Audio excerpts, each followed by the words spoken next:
Deepak Chaudhary. Love to innocent smile.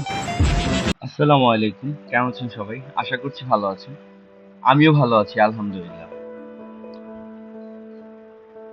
আমরা আগে একটি ভিডিওতে দেখেছিলাম কিভাবে ইউটিউব চ্যানেলে প্লেলিস্ট তৈরি করতে হয়।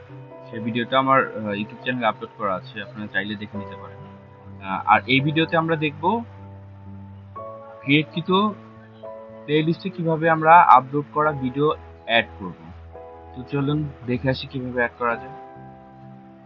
এর জন্য প্রথমে আমাকে আমার ইউটিউব স্টুডিওতে ঢুকতে হবে। দেন এখানে দেখতে পাবেন যে আমি আমার একটা ভিডিও, আমি ধরেন যে কোনো একটা ভিডিওকে আমি সিলেক্ট করছি। আমার এই ভিডিওটা how to create playlist on YouTube channel, এই ভিডিওটাকে আমি আমার প্লেলিস্টে অ্যাড করবো। আমি দেখে আসি আমার প্লেলিস্টে।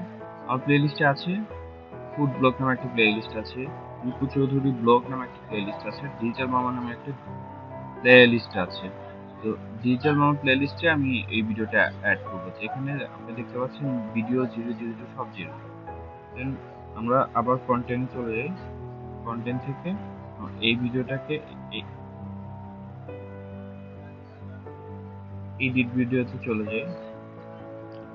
দেন এখানে লেখা দেখতে পাবেন অ্যাড টু প্লেলিস্ট, অ্যারো চিহ্নতে প্লাস অ্যারো চিহ্নতে ডিজিটাল মামা অপশনটাকে সিলেক্ট করে দিই। দেন ডান অপশনে দিয়ে সেভ দিয়ে দিলাম। চলুন দেখে আসি আমাদের ইউটিউব প্লেলিস্টে ভিডিও অ্যাড হয়েছে কিনা। এই জন্য আমাকে ইউটিউব স্টুডিওতে ঢুকতে হবে।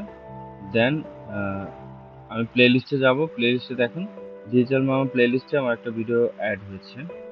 তো এইভাবে আপনি চাইলে আপনার যে কোনো ভিডিও কন্টেন্ট আপনার ইউটিউব চ্যানেলে প্লেলিস্ট করে প্লেলিস্ট আকারে সেগুলো অ্যাড করে নিতে পারেন। ধন্যবাদ, সবাই ভালো থাকবেন। আসসালামু আলাইকুম।